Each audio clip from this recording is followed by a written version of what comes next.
Hello and welcome to Parenting on the Go. I'm Sheena Monin, and joining me this episode is Melanie Schwartz, a licensed psychologist and the owner of Viewpoint Psychology and Wellness in Commerce Township.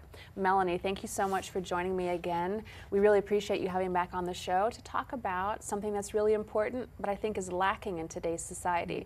That topic is mindfulness. Can you tell us a little bit about what mindfulness is? Sure.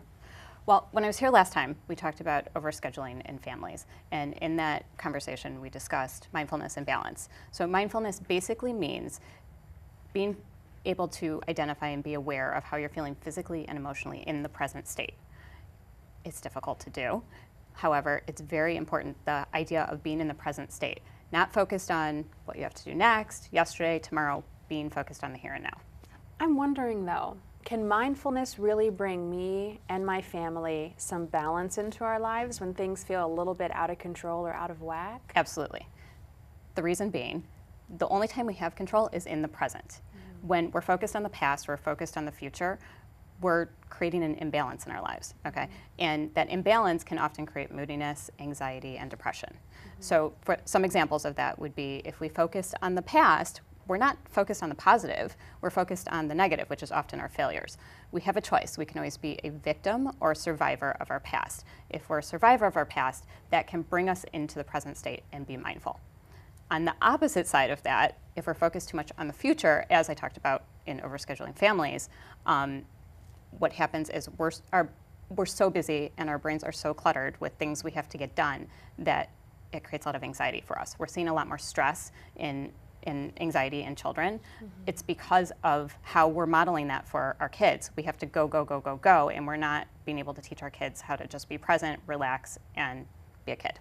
Absolutely. That psychological clutter can really clog the neural pathways in our brain, and it's so important to just remember that our kids are watching all the time. Absolutely. And the onus is really on us to make sure that we are modeling something that's healthy for them, Yes. which I know is a big burden and can be difficult to do. Absolutely. So that brings me to my next thought. How can the average person, just like me, going through a busy life, actually practice mindfulness? Can you give us a couple of tips? Of course. Breathe. That's the number one tip that I'm going to give you, okay?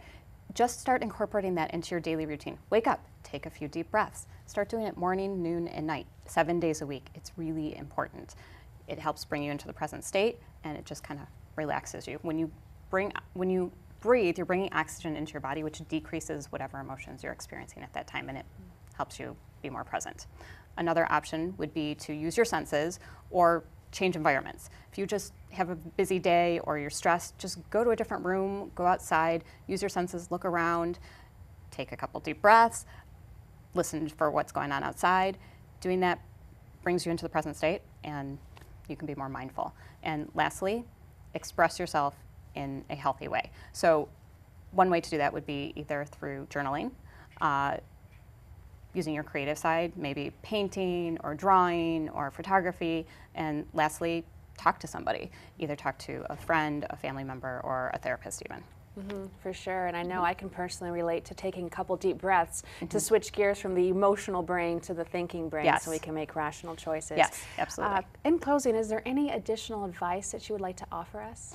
I know that change is hard. I know that it's difficult, but incorporating these small little changes into your life will make a big difference and help you feel healthier. Absolutely, and that's definitely the goal that we want to achieve in life, is to be healthy on all fronts. Yes. So thank you for sharing those important tips with us today. We really appreciate it, and thank you all for joining us on another episode of Parenting on the Go. And remember, if you'd like to look up more helpful parenting tips, then go check out West Bloomfield Youth Assistance's website at wbyouthassistance.org. Take care.